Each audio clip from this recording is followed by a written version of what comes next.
I stick to one thing that I'm good at, and that's called selling properties and listing properties. And if you don't close a deal, someone else will. Can you guys give me some more confidence? Serious face if we can, please. Australia has one of the most hyped residential real estate markets in the world, worth $9 trillion. There's so much money. There's so much money to be made. For those of us fortunate enough to buy or sell a home, agents are the gatekeepers to the market. This is an area where consumer protection is absolutely essential. It's people's life savings that are going into this. Now, the insiders who know the system best are speaking out. Some are risking their careers to lift the veil on the tricks of the trade. How would you characterise the real estate industry? Disingenuous. Yeah, extremely insincere. It's lies on top of lies. Real estate agents are frustrated at the conduct of a select few who give the industry a poor name and a bad reputation. We're about to show you the secrets of Australia's real estate industry. We'll examine the tactics used on buyers and sellers to get them across the line. Real estate in Australia is rife with potential conflicts of interest and hidden commissions, and there's little confidence that regulators are doing enough to rein in rogue agents.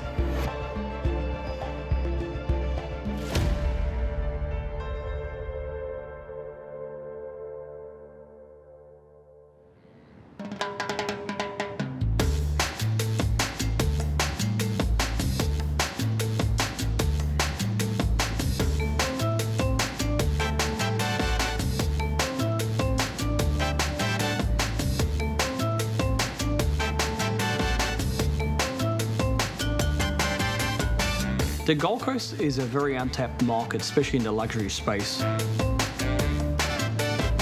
We're going to innovate, we're going to bring in our Z touch and a Z sparkle to get the whole Gold Coast market sharing and shaking. Melbourne real estate agent Zed Nasheed isn't a rule breaker, but he is a risk taker.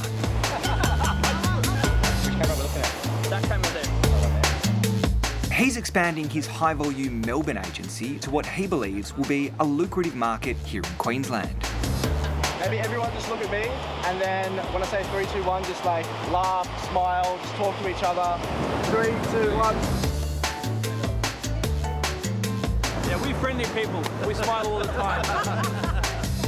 I'm all about personal branding, and I'm all about expansion after expansion, and the only way we can expand is to be in front of more people and create as much content as we can so people can get captivated by what we're doing. Because in real estate, image is everything. You have to make your passion your paycheck. I live and breathe real estate. Real estate's in my DNA, sold by Z Real Estate.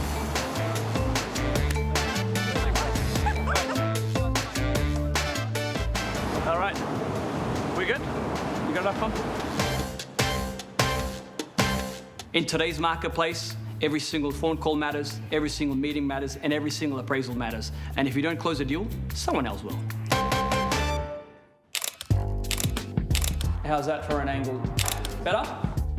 Zed offers a window into the promotion-driven world of the luxury high-end agent. Confidence, all of us looking the same. All right, guys, serious first. All right.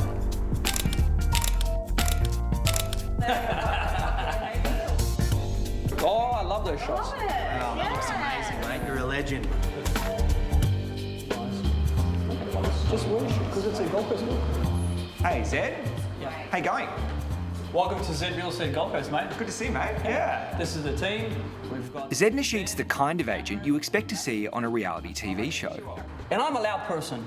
No, I don't know. Never would. We're loud. Never. Zed is loud. Zed's always honing what he calls his killer sales pitch. A good, sharp salesman should be able to read every single personality out there. Oh, like your body language right now is telling me that you're very straightforward, you're very honest, you're an honest person, but you're also a little bit indecisive person, so you need that push for like I'm real estate. Sometimes when it comes to real estate, you're like, oh, I don't know if I should buy now, or I should buy later. Right, okay. This is what we need to do. I'm not actually in the market for property, but there is a potential buyer on the phone. Obviously, with the interest rate rise that's just gone up, we've, with everything that's slowed down, I'm happy to take an offer of 2.4 million in writing if you like. You can't do that? That's okay. Would you go 2.3 million? Zed is pushing hard for an offer. All right, why don't we do this? Let's put 2.2 million in writing with 30 days settlement. Could you do that? And nudges the buyer closer to the line. Pleasure talking to you. Thank you so much. Bye-bye. Bye. Everybody's an opportunity in real estate, isn't it? Regardless of who they are, what they are. And I never knock back offers. Reason being is because we're only estate agents and we just can't knock back offers. So the minute you put money in front of people, we can't be decision makers. It's all about the numbers game, isn't it? Everything's for sale for the right price. You like that? I love that shit.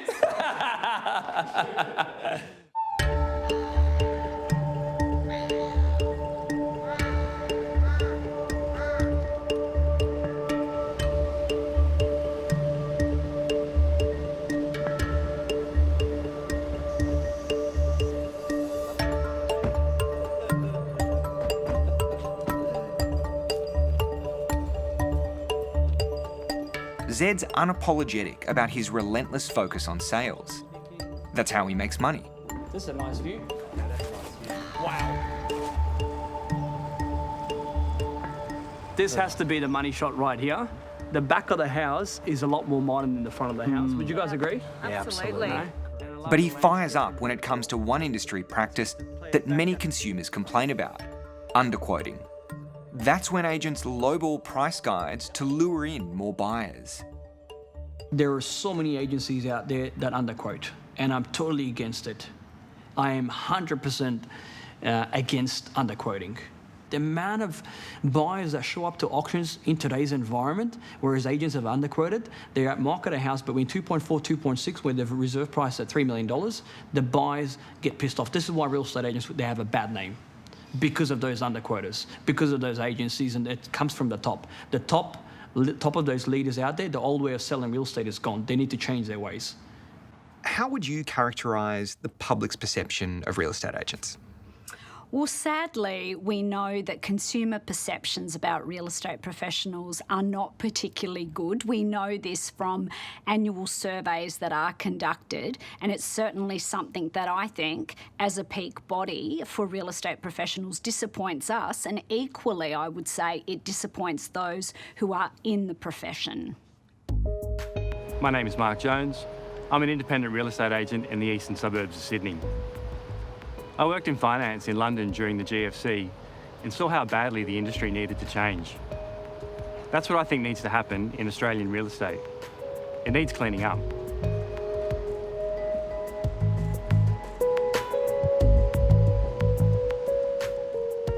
Mark Jones knows he runs a risk in speaking out about his own industry. Yeah, I could be shunned by the industry for sure. Yeah, it could mean the end of my business. I might have to go back to finance.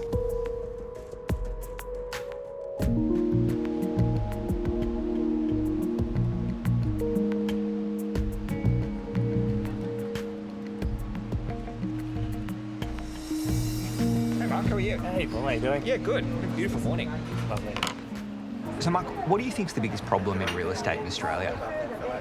Underquoting. It's everywhere and it's obvious, it's really blatant. Anyone who's in the industry or anyone who's trying to buy a property can see it on most listings. How do you know it's everywhere? Well, I'm in the market, I'm watching what goes on, talking to buyers agents, talking to buyers. I know what price properties should or will sell for, certainly within 10%, maybe 15% at worst. So I'm often seeing properties come on and just thinking, what a joke. There's no way that's going to sell anywhere near that guide. He's been closely following price guides set by agents in his local area and comparing them with sales prices. He's found a significant difference. So from the first guide to the sold price, I just kept track of properties that were comparable to the properties I was selling or appraising at the time. And so it's just a handful, and they were underquoted by 31%, 28%, 28%, 38%, And the winner from the year before, 43%. So with underquoting, we have recognised that this is quite a significant issue, which is causing quite significant consumer harm. So in 2021, we set up a specialist underquoting team of inspectors who went out and really did a blitz across the state to look at how this practice was playing out. What that underquoting team saw was around quite prevalent underquoting. The data we've got from Fair Trading shows that the largest fine they've ever awarded for underquoting is $2,200. Serious. That's a joke, isn't it? Is that any kind of deterrent? No.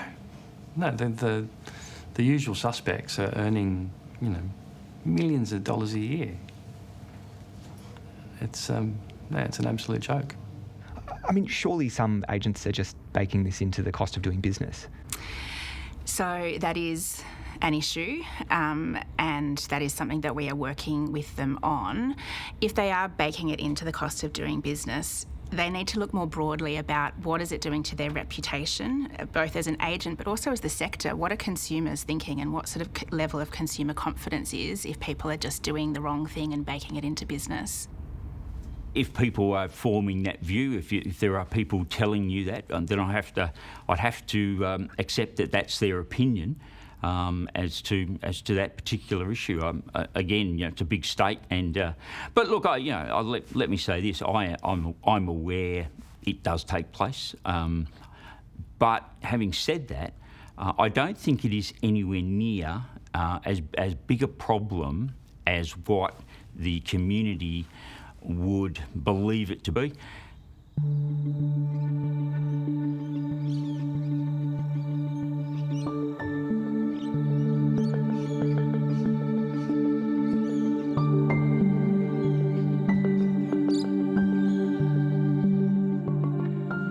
We're in South Australia's Clare Valley to meet homebuyer John O'Brien.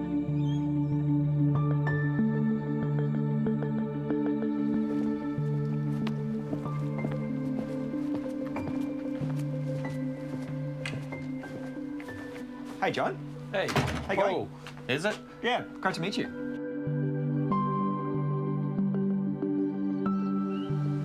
So we're pretty much just surrounded by vineyards everywhere here, aren't we? Yeah, it's an idyllic place. But there's always a bit of trouble in paradise. John O'Brien's story shows how consumers can be misled by an agent. This is some marketing from around the time when we purchased the property. Stone cottage, modern extension, 8 acres in bold. Wide French doors that open out onto a balcony. Then we come back down here towards the bottom. The grounds are superbly simplistic, spacious lawn, box hedges, and 8 acres set amongst huge gums and vineyard. And it just isn't true. It's not true. We're missing 3 acres. The agent who sold John the property was also the owner. He also sent us an email about the size of it, justifying the price on the basis of the size of the land as well. So that was it. We were misrepresented the size of the land. John says he conducted the usual checks for the purchase. 2 years after he bought the property, John started planning renovations and realised it was 5.2 acres in size, not 8. He's devoted years of his life trying to untangle the mess. We decided to pursue through the regulator a complaint, and we lodged that, and they came out and investigated, and ultimately they did find that the agent had misrepresented the size of the property. Under scrutiny from the regulator, the agent undertook not to make false or misleading representations. He agreed to what's known as an enforceable undertaking, which says that because he owned the land and was selling it, he should have known that the land was not 8 acres. Every state and territory keeps an online register so that consumers can check a real estate agent's licence. South Australian law requires disciplinary findings to be recorded on the register. We looked up the licence of John's agent, and there was nothing there. So this is a copy of the agent's licence, and it doesn't actually reference anything about the findings against him in relation to your property. There's nothing on here at all. Unbelievable. Just unbelievable. So he misled you, and there's not even a reference to that on his licence? Yes. Yes. Doesn't surprise me, though. Consumer and Business Services South Australia said that undertakings are available on its website, but not on an individual's licence. This practice is now being reviewed. The regulator said it took appropriate action in relation to John's complaint, and that the agent's licence was cancelled this year for an administrative reason. They should be held to a higher standard. They're a property professional. That's their career. If you read their blogs and their real estate website and all that, they boast about how skilled they are and how much they know and all that. And yet they know all the tricks.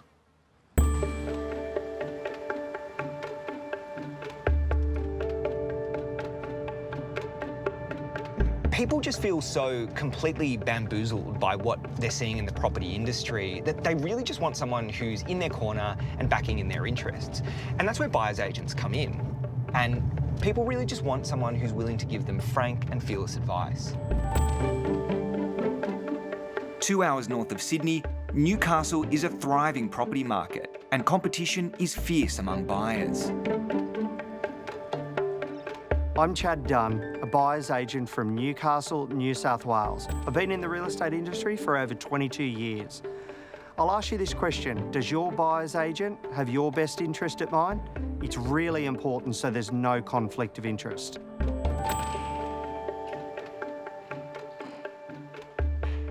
This one hasn't even hit the market yet, so it hasn't been listed with an agent and it hasn't gone onto the open market.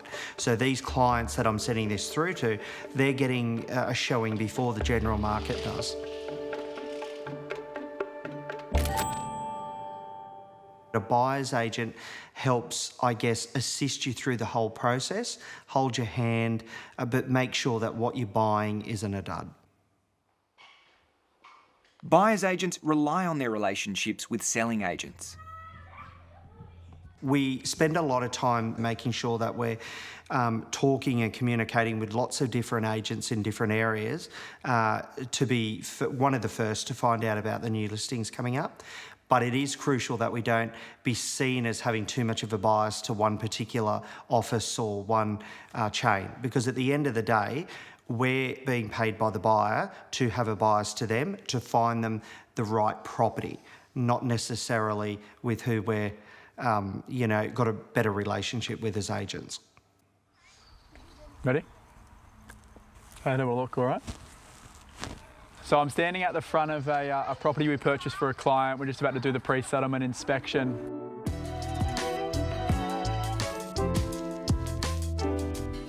One of Chad's competitors in the Newcastle market is Jack Henderson.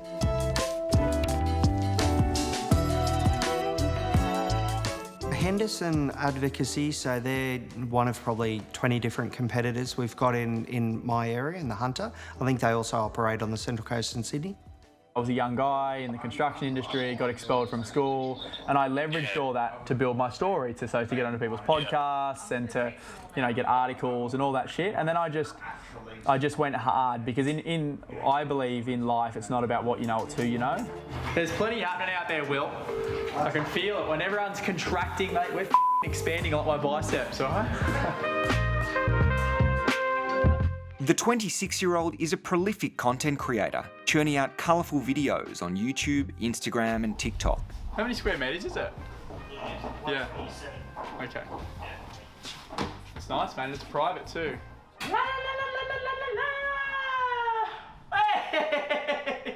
Big week this week for the Henderson team, mate. 3 deals last week. Couple happening this week.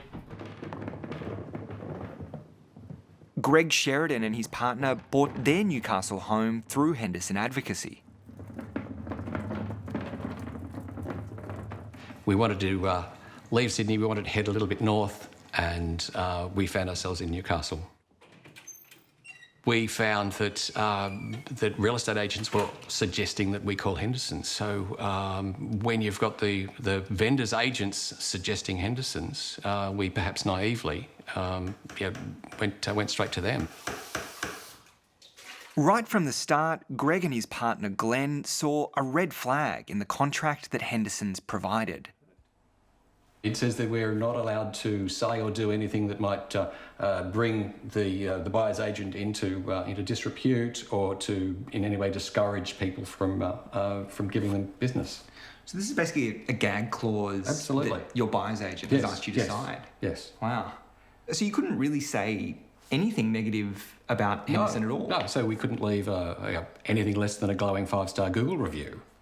Wow. Or contact the regulator if we'd had any problems with this transaction. I responded to Jack straight away saying, no, we're disengaging, we're not going to proceed. And when he asked why, I said, that gag clause. He was very quick to drop the gag clause. He wanted the business, very keen for the business, and was prepared to drop the gag clause. I don't think these clauses should appear in buyers' agents' agreements, but a non-disparagement clause is likely to be unenforceable anyway.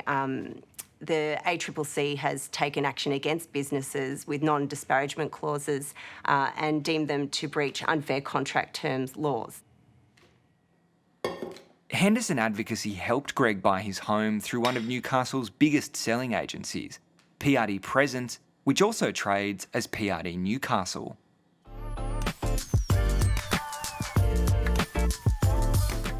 PRD Newcastle is co-founded and directed by Mark Cantwell.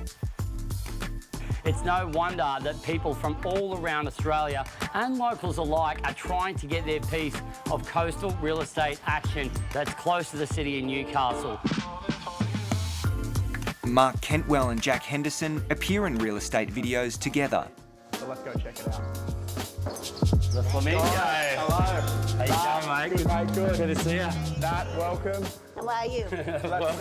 Welcome. I love it. I love it. So this is we're showing him the apartment and he's saying welcome to us. That's what he's like. He's so good, the Flamingo. But the selling agent and the buyer's agent also have a business relationship. I'm Jack Henderson, the co-founder of Henderson Advocacy and head buyer's agent. And I'm sitting with the other co-founder, Mark Cantwell. Yeah, Mark Cantwell, MK, Kenny K, and I organise the scaling and the vision side of the business. Look, I think we were surprised. I know talking to different sales agents, they were surprised as well, because I think on face value, they weren't informed that there was what could be perceived as a conflict of interest. And I think as long as clients are informed that there is that conflict of interest to a degree, I think then problem solved. Mark Cantwell is a co-founder of Henderson Advocacy. He isn't a director or shareholder and told Four Corners he receives no dividend or profit distributions from the company. The two men have publicly spoken about how they work together at Henderson Advocacy. And even though I still do real estate sales and advisory myself, I don't buy properties for Henderson Advocacy. I'm purely involved in scaling the business side. So what would you say if I told you that one of PRD Newcastle's directors is also one of the founders of Henderson Advocacy? That would come as a shock. That just seems totally inappropriate. Did you know that? Were you ever told? No, definitely not. So the whole point of engaging a buyer's agent is to be our representative, to be able to talk all of the real estate guff and know and work through all of the strategies that the vendor's agent would be using against us. So we definitely want somebody who's independent of the vendor's agent to be working for us. We're paying them a very, very large amount of money. We certainly want them to be on our side.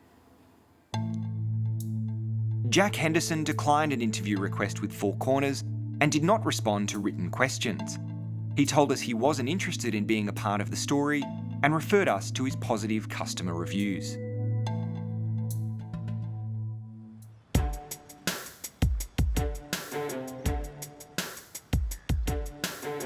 There's another layer to the relationship between PRD Newcastle and Henderson Advocacy. Behind these tinted windows is a call centre. And in this call centre, a handful of agents are making hundreds of phone calls a day, drumming up new business with a very sophisticated strategy. The so-called Growth Centre is supervised by Mark Cantwell. It's a separate corporate entity to PRD Newcastle. What might sound like a spontaneous call from an agent is sometimes a calculated, scripted pitch. I was actually just checking in. You inquired about a property with us a while ago. I was just wondering, did you manage to secure something, or are you still looking? We've obtained a copy of a training manual to help new staff pitch for sales to people on PRD Newcastle's database.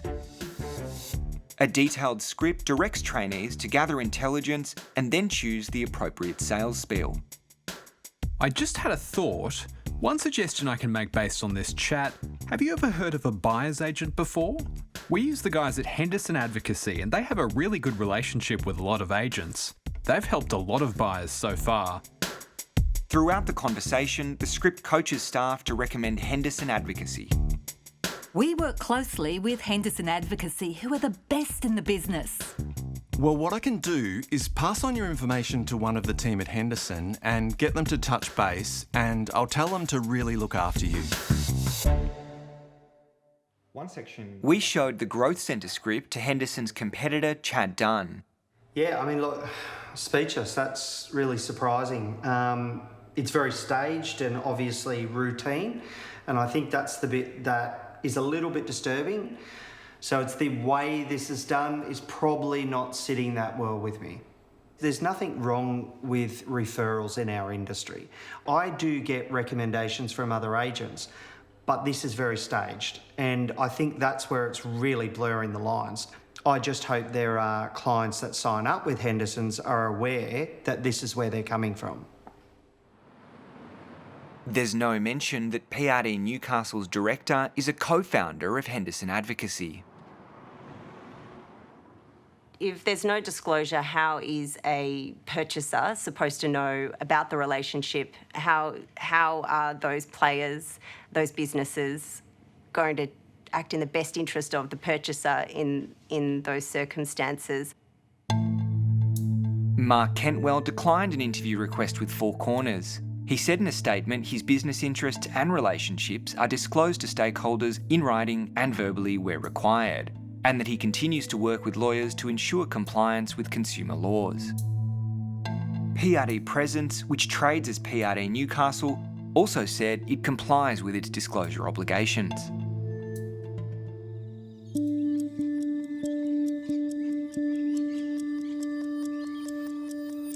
My name's Steve Vonderbock. I've been a real estate agent since 1984. Along the way, I've seen laws being bent, breached and broken. This is not serving the community well. Consumers are suffering and good real estate agents are being dragged down. Steve Vonderbock runs a suburban real estate agency in Adelaide's northwest. Hello and welcome to beautiful Henley Beach South. We're right here on the beach here, and of course it's a fabulous location. By speaking out, Steve risks making enemies in the industry. He wants to tell us the tricks agents use on sellers, like conditioning. My name's Steve Vonderbock. Thanks for watching. So just walk us through that. What's conditioning? There's a lot of competition amongst agents to win the listing. A lot of people think that real estate is about selling property. It's actually about winning the listing. And the temptation is that agents who will tell an owner what they want to hear are more likely to get the listing, and then it's the source of poor advice. Once the agent has won the listing with an inflated selling price, the conditioning strategy is to talk the seller down to where the market actually is. That agent has a competitive advantage when they go to list their property. Their modus operandi is appraise high without accountability and quote low to make dough. You sound pretty angry about it. I am angry about it because good agents are lost to this industry by this sort of practice because they get dudded all the time. And there's no real empowerment of the authorities to go out and find this stuff out and deal with it because it's nuanced and it's whispered. There is this practice that we've been told of conditioning, where agents condition sellers to get a listing. Does that practice concern you if agents aren't being honest about their expectations for a price they can get? A real estate professional shouldn't be inflating the price in order to secure the listing and then subsequently trying to condition the vendor to accept a lower price. So what I would say is that a good real estate agent should be able to substantiate the amount that they think the property will achieve, and that's usually done through pointing to comparable sales data. We accept that in some areas of agency practice that there are people who do the wrong thing. Like every other trade calling and profession, there are people, unfortunately, that bring the industry into disrepute. We have ours. We have to deal with ours. We do, but we are constantly trying to improve the standard of the services that we provide to our clients. Steve Vonderbok wants to reveal something else about his industry, the hidden kickbacks. An agent who sends a client to another agent could get a commission. Well, a good example would be referring business. So you're standing in an open inspection, you meet someone who's got a property in a remote location you can't work to, who needs to sell. They mention this to you, you get their details, you call another agent in that location, let them know that that's about to happen. They give the client a call, go and see their property, and in return, at settlement, the referring agent picks up 20% of the fee. So that could amount to a couple of $1,000s for a $500,000 home. Do you think consumers actually know that this is happening? Like, is that ever designed? I'm sure they don't. Referrals are a bigger part of the market than I had realised when I first started the business. There's it's very standard for a 20% referral fee to be paid from anyone who might bring the business to you, to bring you a lead or bring you a listing.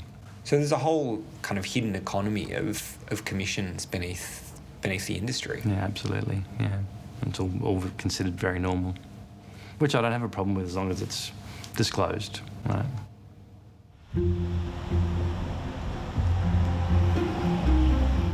With more than 500,000 residential properties sold around the nation each year, regulators can't police every transaction. We're here for the general compliance briefing for Operation 3 2023 Southwestern Sydney. But New South Wales fair trading inspectors are doing their best to keep real estate agents honest. We're joining them in the middle of a week-long blitz. We're still seeing quite prominent issues with underquoting, not being able to substantiate changes to the estimated selling price. We'll be looking at taking a consistent approach with underquoting, fairly educative in respect of the requirements, but strong compliance action to indicate our zero tolerance for that particular matter. Operations like this are part of the New South Wales regulators' efforts to oversee an industry with a reputation for flouting the rules. As the regulator, we can never be in every agency every day of the week. So ultimately what we need agents to do is to actually step up and do the right thing and comply with the laws that they are required to comply with. So we can only do so much as a regulator, and ultimately it needs to be the agents who step up and make sure that there is consumer confidence in their industry. After the blitz, the compliance team updates the Commissioner, and it's not good news. We visited 41 agencies during the week, and 37 were non-compliant. 37 of the 41 were non-compliant, so about 90% non-compliance rate. It's pretty disappointing. So we had 88 separate breaches that were identified. The most common breaches were agents not having policies and procedures in accordance with the supervision guidelines, and not ensuring that estimated selling price on sales agreements were considered to be reasonable and remain reasonable. So the underquoting offence. That's correct. Okay.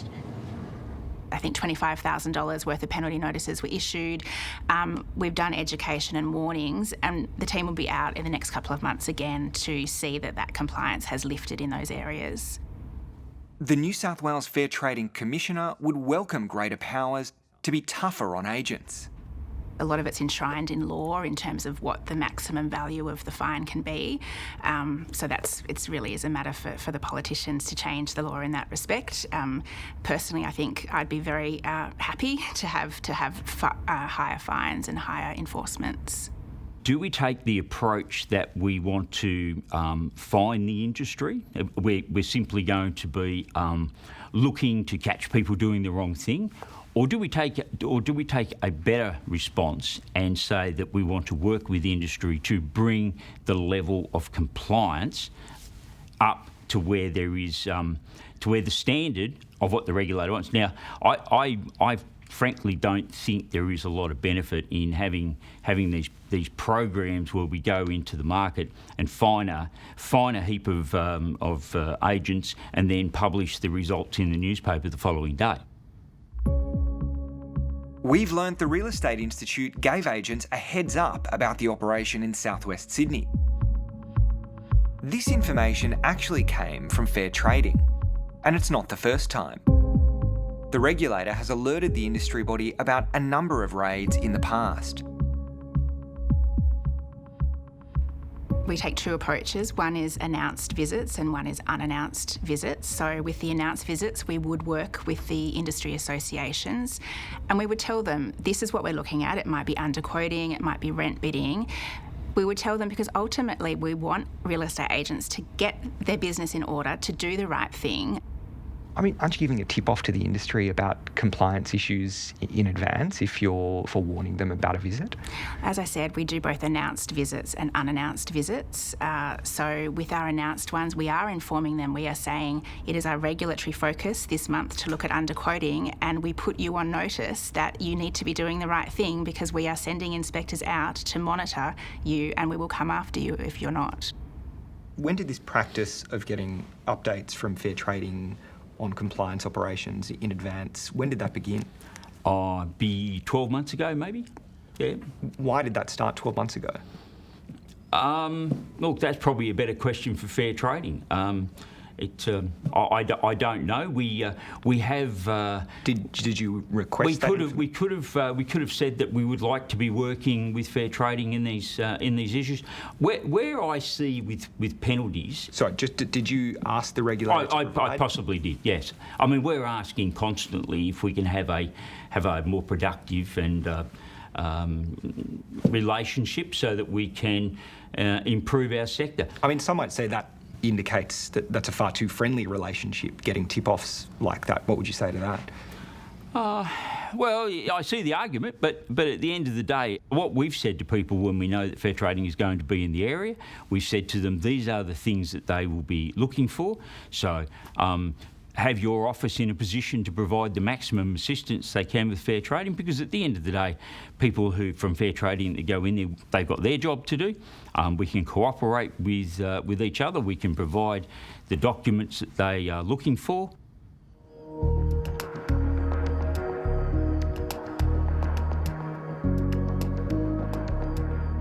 Christine Shaw, real estate agent from Canberra.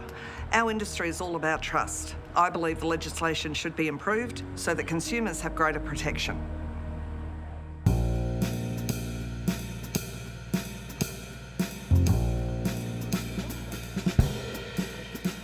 I want to thank our owners in handing over the property they've had constructed for themselves to live in. Christine Shaw is breaking ranks with her own industry. Who'd like to kick us along? It's not where we start, but where we finish.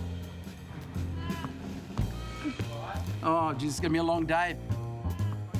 Agents like Christine are seeing a real slowdown at auctions as interest rate rises take hold. Okay, so we have a slight increase here, folks, to $2.2 million. Just give us a moment. We're going to seek some final instructions from our sellers. The final bid today isn't enough to reach the reserve. Third and final call. We're all done and finished. No further bids. pass the property into you. Thanks for your bids today. We might be able to help you immediately after the auction. Thanks, folks, for coming along. I have a very good group of agents around me. There will be some and many of us who follow the spirit and the intent of the law and the legislation and our framework of how we operate. There are others, however, if there's a loophole in the legislation, they'll find it and they could drive a truck through it. Christine Shaw wants to see better regulation and wants the industry itself to help pay for compliance. That's perhaps not going to be liked by many, I understand, but perhaps that is an avenue and that can help improve consumer confidence that the industry themselves are contributing to those compliance and investigative units that are in their various jurisdictions. It's hard enough as it is for many Australians to break into the property market. Surely there's a better way to help consumers with what may be the most important financial decision of a lifetime. So you've got, in every state and territory, different rules around licensing, you've got different rules around penalties, different rules around what needs to be disclosed. Wouldn't it make more sense for all of this to just be regulated nationally, given how important property is to Australians? Yeah, that's right. Look, I think that's the utopian vision potentially. Even though that sounds like a simple solution, the reality of achieving that is, I think, quite complicated. So, I'll hand it over to Zed. Welcome, Zed.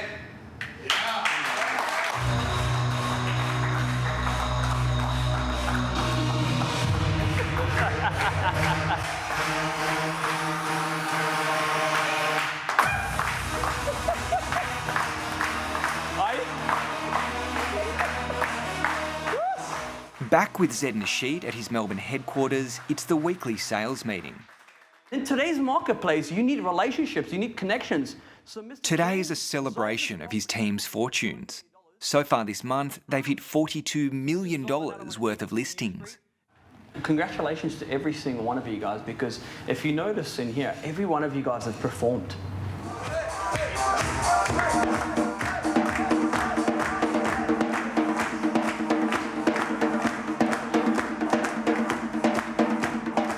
So another agent told us that when we asked him how would you characterise the real estate industry in Australia, he said disingenuous, extremely sincere. From the very first appraisal meeting, it's lies on top of lies. What do you think about that? Everyone has their own opinions, and I respect that. If that's their experience and the journey that they've had, I feel bad. At the end of the day, nobody's perfect in life, correct? And that's why you got to do your due diligence, your homework. There shouldn't be any lies. Why would you have the need to lie?